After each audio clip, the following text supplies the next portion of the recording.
We will be discussing pension planning and home ownership, how you can get to this point, and also how best you can have a better pension life after working for several years. You have situations where many work, they could tell you what they've achieved during their lifespan, their working life. By the end of their working life, whether the conditions for living is something we can work towards. So today is something that is related to every work. If you walk to me in your office, I'm sure you are in a queue at a bank. I'm sure also you're having lunch somewhere. This is a conversation I would like you to stay tuned to. And surely we'll open the phone lines for you to also call into the show and let us hear what you have to say, either your submission, and surely we'll advise you make it brief. I'm privileged to have today to have the discussion, the General Manager for Metropolitan Pension Trust Ghana Limited, which is in the person of Issaka Ibrahim. Good afternoon, Issa. It's good to have you on. Good afternoon, Winston. Good to have you. Wonderful, wonderful, wonderful. So we'll go straight to the conversation.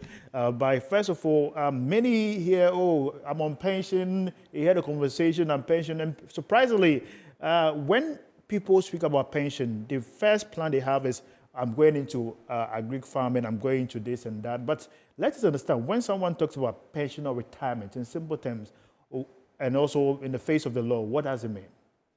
Thank you very much, and I must say good afternoon to your cherished viewers. When you talk about pension in Ghana is just the age where you stop active service. So at the point where you say you are not going to work again, that's when your pension begins. In terms of regulation, you can stop working for the private sector at age 55. That's called a normal or voluntary retirement.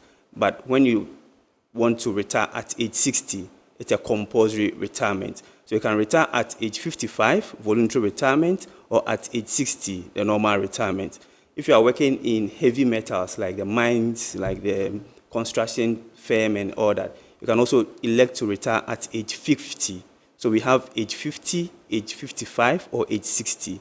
That's where pension actually begins. People also perceive that that particular scope, there are people who are more active and they would like to stay in active labor or working. What sort of conditions can they meet to able to still stay on the pension scheme? Thank you very much. So we have a number of schemes that are designed to cater for other members who are, even though gone on retirement, but still want to, continue saving. So finally, they retire from active service. So we have a number of personal pension schemes. There are a number of investment saving schemes that you can actually contribute, even though you are on retirement. You have a contract for 5 years, for 10 years, and you still want to contribute towards your pension fund. You can actually have that opportunity to also contribute towards your own personal pension schemes as well. Can you give us an overlook of how Ghana's pension industry looks like? Because many pension companies do not necessarily put out certain products, but if they do, can you enlighten us? Is it a vibrant industry? Is it something that people should be more considerate about? Thank you very much. A very good question you've asked. So prior to the year 2008, the Social Security and National Insurance Trust used to be the overall administrator of Ghana's retirement fund and pensions.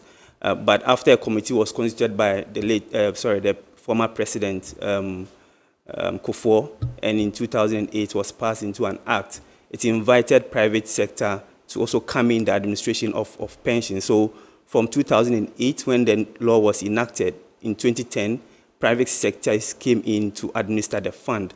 If you look at how the stakeholders are managing the fund currently, now we have custodians who are actually taking the funds from employers and employees, keeping it for the pension schemes.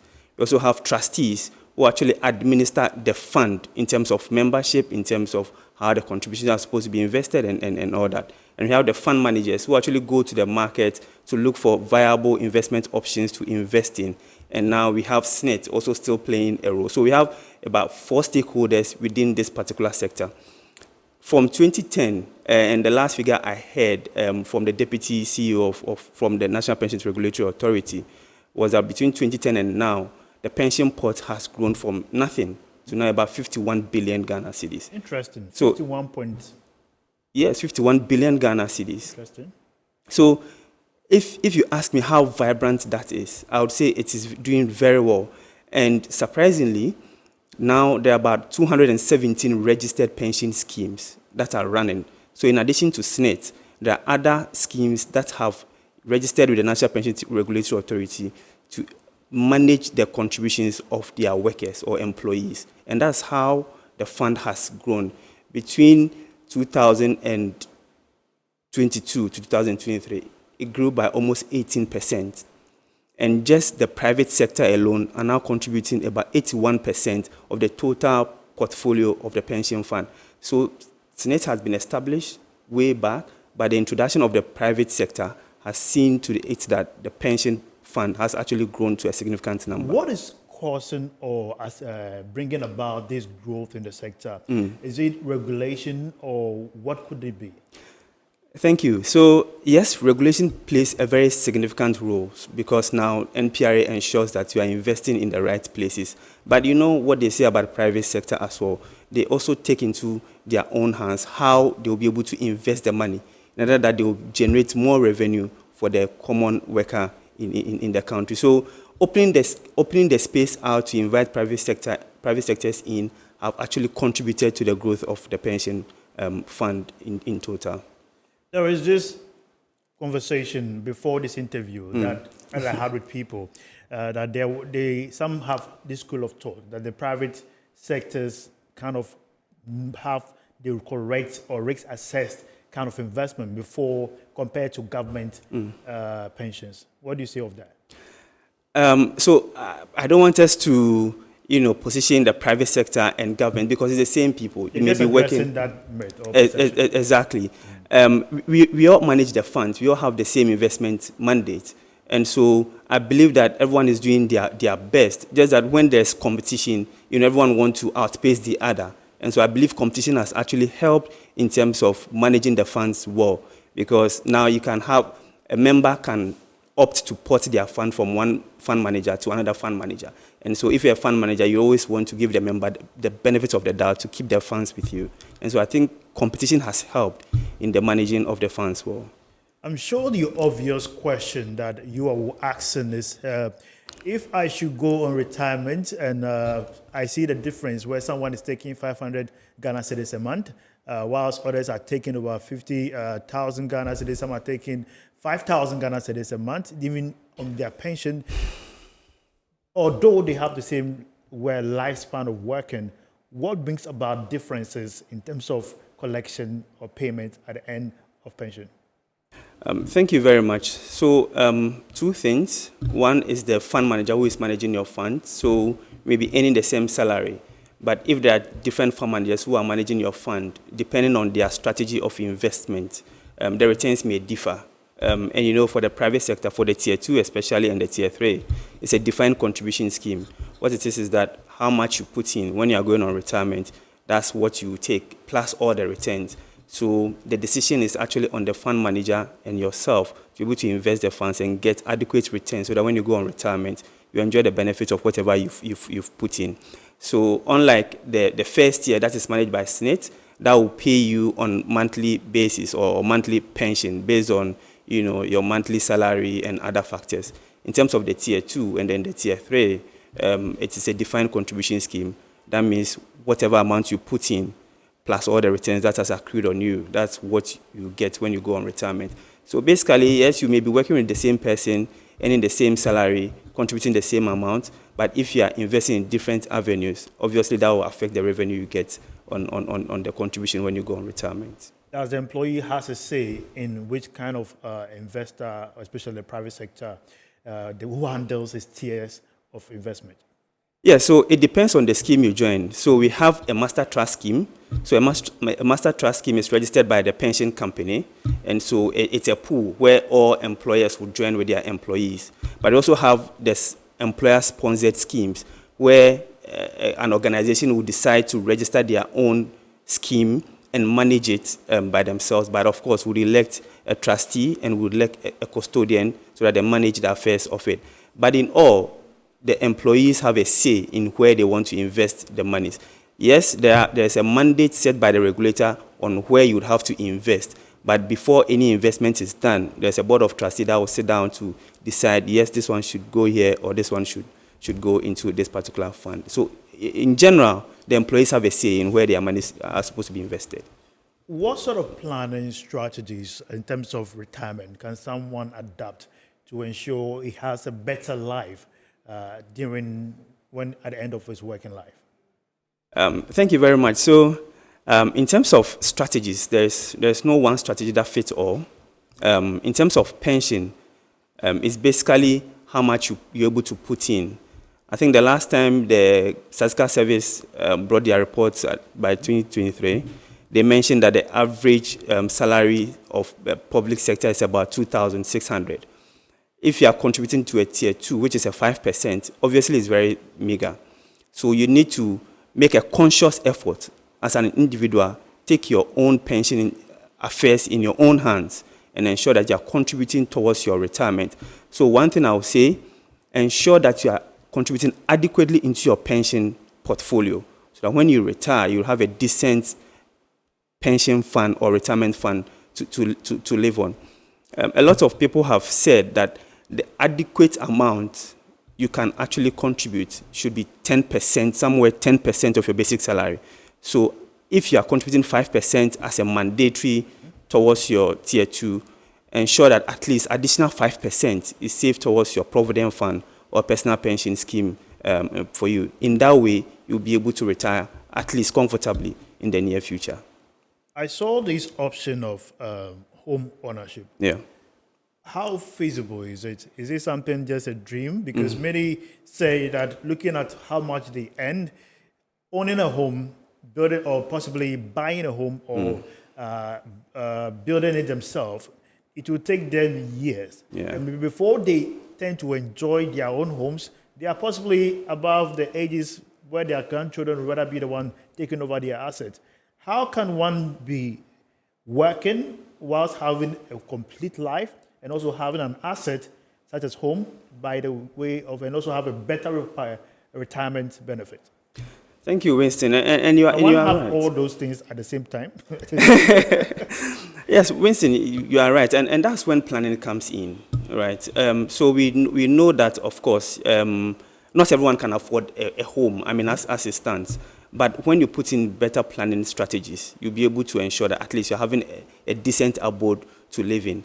A number of times in our culture setting, people would want to, start incremental building. That's what I would say, incremental building. So they will buy the land, finish like a boys' quarters, now move in, and then every year they will try to put in some of the structures they want to live in. And it takes roughly about 15 years to do that. So imagine you're able to afford the land at age 40 and you start building. It will take you another 15 years, but by the time you're about 55 years, you're almost nearing retirement. You may not have saved anything for yourself by the time you go on retirement. And research has actually shown these are some of the factors that actually contribute to the low lifespan of individuals. So you notice that a number of times people retire at age 60, by age 62 they are passed on, they are dead. It's because some of these pressures are on their heads. And I believe that's why the framers of the Pensions Act made provision in the Act that suggests that when you are a contributor, you should be able to use your pension contributions, the tier 2, the tier 3, to secure a mortgage for the acquisition of your primary residence. If you look at the Act, at section 103, subsection 2, and section 114, you see that the Act has clearly stated that you can actually use your contribution to secure a mortgage for your primary residence. So if you're a contributor onto the pension scheme, I urge you to actually check with your trustee your eligibility, your affordability, so that you wouldn't have to wait to complete your building at age 55.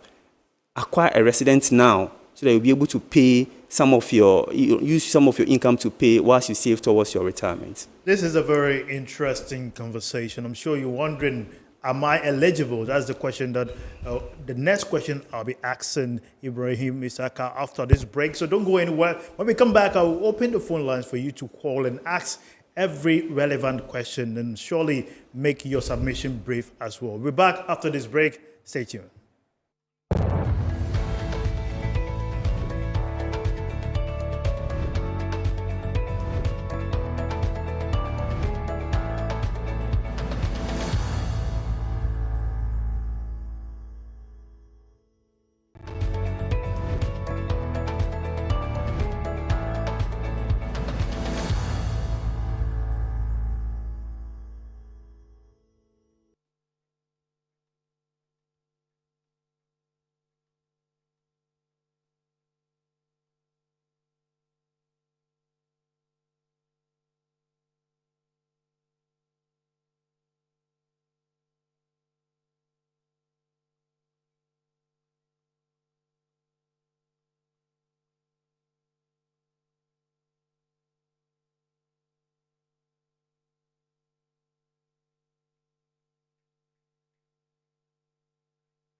Just know that the phone lines will be on your screens. The numbers are 024 583 4980. 024 583 4980. Just phone in, call into the show, and let us know what you also want to understand with regards to home ownership with the correct or right pension plan.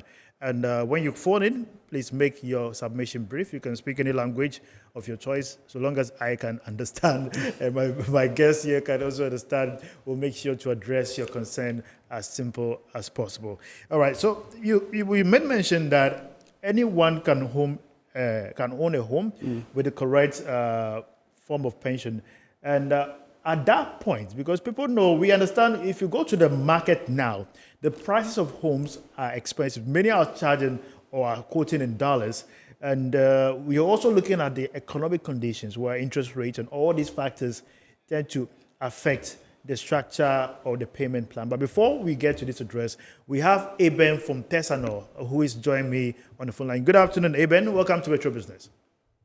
Good afternoon, my brother. I think I want to thank you very much for bringing this program to us. It's very educative. I greet your able professionals you are in the studio with.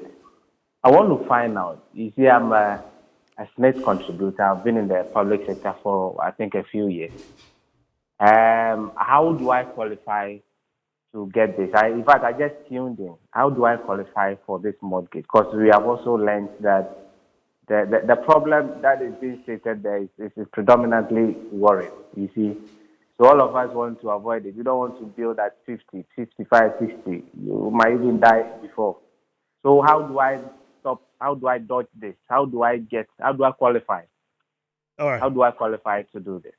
Okay. I don't know if you get what I'm trying to say. All right. Your question well noted. I'll get Ibrahim to answer it in the course of the conversation. You can also phone into the show on the same number, 024 583 4980, and we'll get all your questions. If you're an employee, you can easily go to the washroom and still call us, and we will get to address your concern. I'm sure some of you wouldn't like to let your bosses know you are on TV, but still, the same question I was asking, the eligibility of an individual. He is a worker.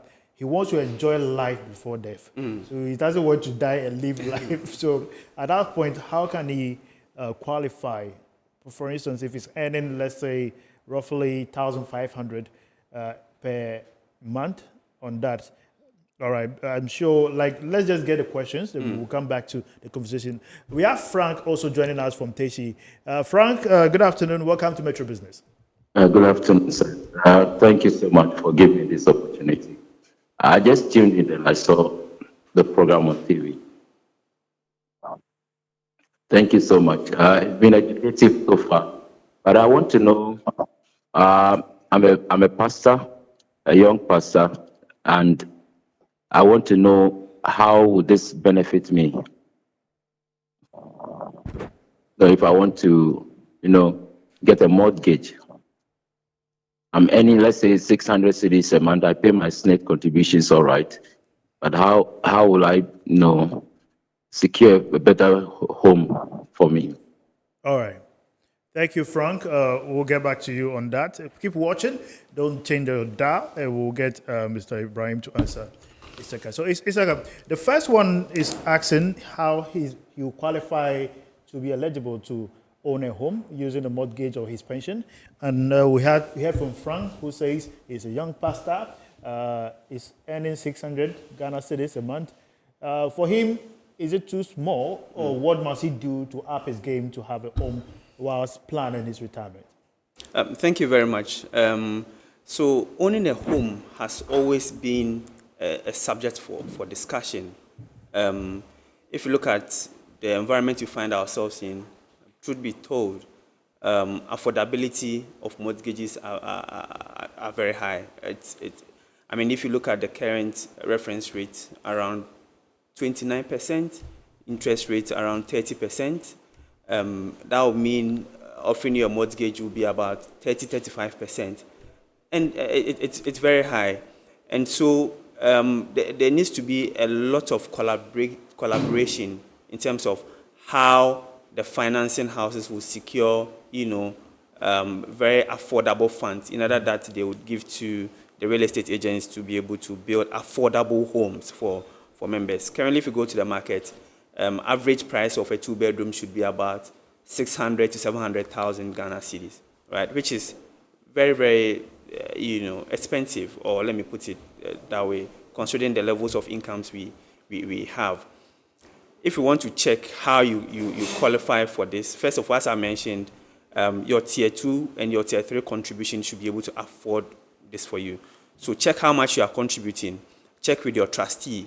If you want to 300,000 or 400,000 Ghana cedis for, say, 15 years or 20 years, check with your trustee. How do you qualify based on your income levels? Okay, so we check with your trustee. Yes. All right. Let me take Mohammed from Alajo. Mohammed, you're live. From Tamale. From okay. Tamale. All right, Mohammed, we can hear you now. Yeah, I'm very glad that I saw your program. It's a very good program, and I wish you well. And I also want you to take note of this.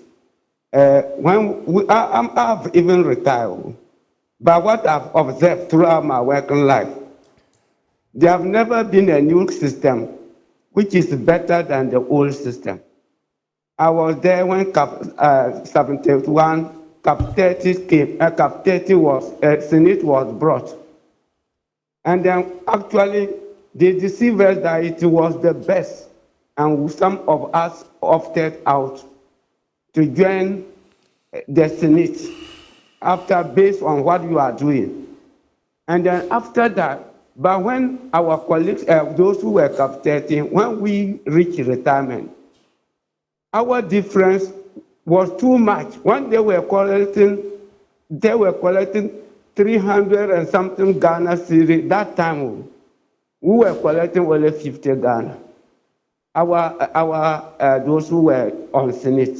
All right.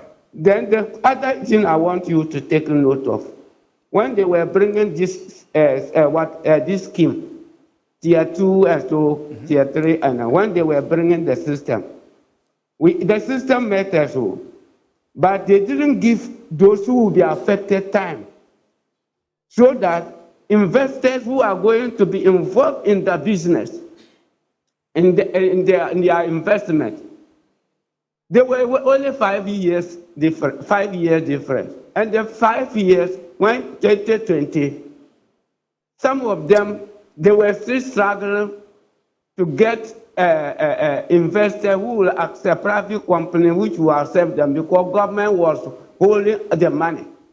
Okay. Their money. Right, so Mohammed. as of now, what I want you to take note is that, how sure are we with NAM3 as a private institution? How are we going to have the workers Okay, Mohammed, power? your point is well noted, and we'll address it. Thank you. Yeah. I'm most grateful. Yeah, I was grateful to you, Mohammed, calling from Tamale, for asking this question. I'm sure this is a legitimate concern being raised by Mohammed. How do you address that? Yeah, I think in every system, in implementation of every system, there's that trade-off. You need to get to a point where you say we should bring in a new system. Of course, you need to weigh the pros and cons and see which one outweighs the other. And I believe strongly, and I'm very much convinced that those who have gone on retirement under the new Pensions Act have a better option, than they could have had. If you look at people who are going on retirement, as I mentioned, between 2010 to 2023, as at the end of last quarter, pension portfolio has grown from 0 to 51 billion.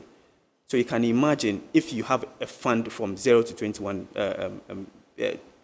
billion, you can just imagine, and these are defined contribution schemes. And so it means whatever you put in is whatever you take away. Yeah, we can have the issues, the discussions around the old pension schemes and how it used to run. But I believe that the new scheme we have is offering a better benefit to retirees. How about the Fran's concern that he takes 600 Ghana cedis at the end of the month, and he's also having that big dream every Ghanaian has about owning a home. Rent is crazy here in Ghana. Yeah. What can Frank do at this stage? So thank you. It's a very interesting scenario. I say this because many a times a lot of employees would say, our salaries are 800 Ghana cedis or 1,000 Ghana cedis. But by the end of the month, by the time you calculate your expenses, you would have, expended about 2,000 Ghana cedis. So you ask yourself, how come your salary is about 1,000 Ghana cedis? Yes, you spend about 2,000 Ghana cedis. And there's this one quality about Ghanaians, that's the entrepreneurial qualities or skill. So apart from your monthly earnings, apart from your monthly income, if you are doing any other business or any other source of income, I would urge that you would take some part and save as part of your pension contribution. Many people don't take it serious. They think because you are contributing the 5% to the tier 2, that's all, I'll be relaxed. But you have to ensure that any extra income you are earning, you save part towards your retirement contribution. This is an intentional decision. It's an intentional decision. You are taking retirement planning in your own hands. All right, let's listen to Vida from Bolga. Vida, good afternoon. Welcome to Metro Business. Good afternoon, boss. Please, my concern is about the tier 2. Okay. Though I just came in and saw the program, and what I want to know is that the tier 2, assuming you want to increase it, what is the way forward? And aside that, how much should you be contributing that you qualify to get the loan for the affordable housing? Okay. Thank you. Thank you, Vida, for your question, and I'll let Mr. Ibrahim address it shortly. And if you're also watching us anywhere, I just want you to know you're watching Metro Business Week. We come to you every Mondays and Fridays at 1 p.m. We also streaming live on Facebook, on our Facebook page on Metro TV. You can go there and watch it live as well. So, Mr. Ibrahim, Vida is asking how much of her salary or money should she plan in saving in tier 2 to qualify for the mortgage? So thank you very much. So as I mentioned earlier, the tier 2 is mandatory and the percentage is 5% of your basic salary. So it means that for every worker in Ghana, at least 5% of your basic salary is saved towards your mandatory pension scheme. However, you can do a top-up at your own, will, and you can save that in a personal pension account, or you can come together as a group. So you can have a market women, you can have hairdressers, you can have association of drivers and coordinators and conductors and petrol station agents and all that, come together, form a group personal pension scheme and save towards your pension. It's very important, and I'm very passionate about the informal sector contributing towards their retirement, because many a time we are in a country where almost 80% of our workers are in the informal sector. All right. I think that is a very interesting aspect. But let's take our last caller, Mariam, who is calling from Amasaman. Mariam, good afternoon. You're welcome to Metro Business. Hello, good afternoon. My name is Mariam Ibrahim. I'm calling from Amasaman. My question is,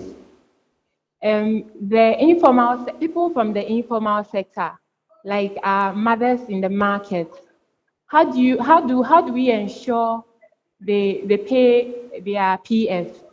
Is it possible? Is there a way that they can pay their PF through? Okay. Thank you. Thank you very much. That's a good question from Mariam.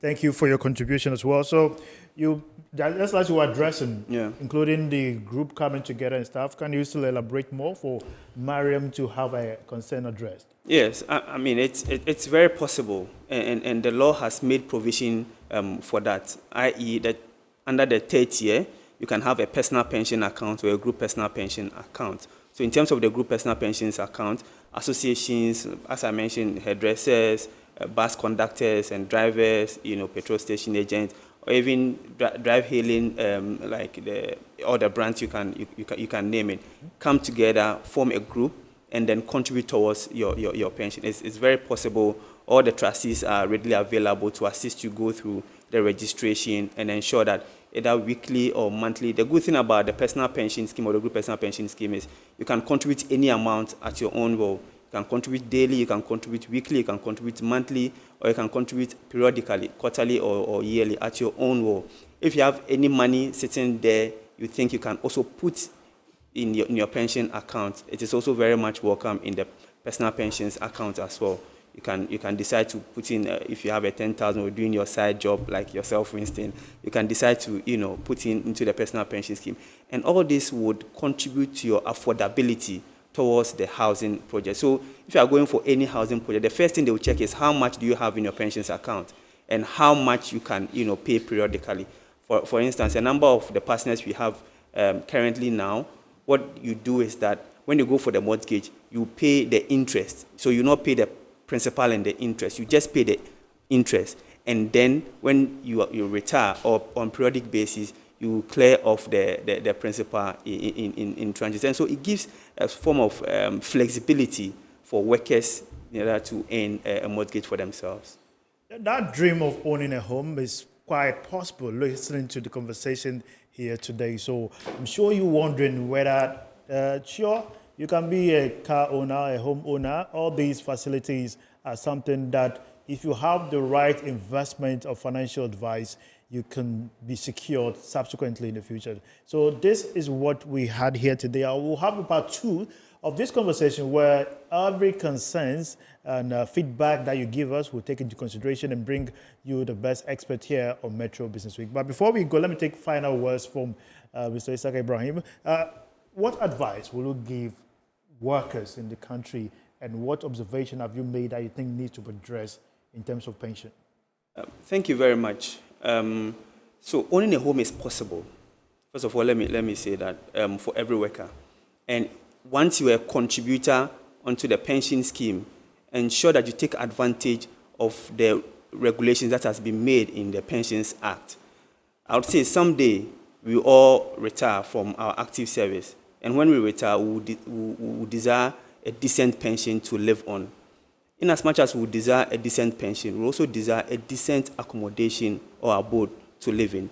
So don't wait till you go on retirement before you start planning. Take advantage now. Thank you very much. Don't wait until you retire before you start planning. Take advantage. Now, these are the final words of Mr. Issaka Ibrahim, who is the General Manager for Metropolitan Pension Trust Ghana Limited, who gave us this quite an insightful information here today. If you watch us from anywhere, we are most grateful that you made time to stay tuned to the show. We'll be coming your way same time on Monday at 1 p.m. for more insightful conversation. I want to first of all say thank you to my producer, Alberta, and also to all the technical crews who made it happen. So that'll be all for today. My name is Winston Tackie. Thanks for watching and have a good business day. Bye-bye.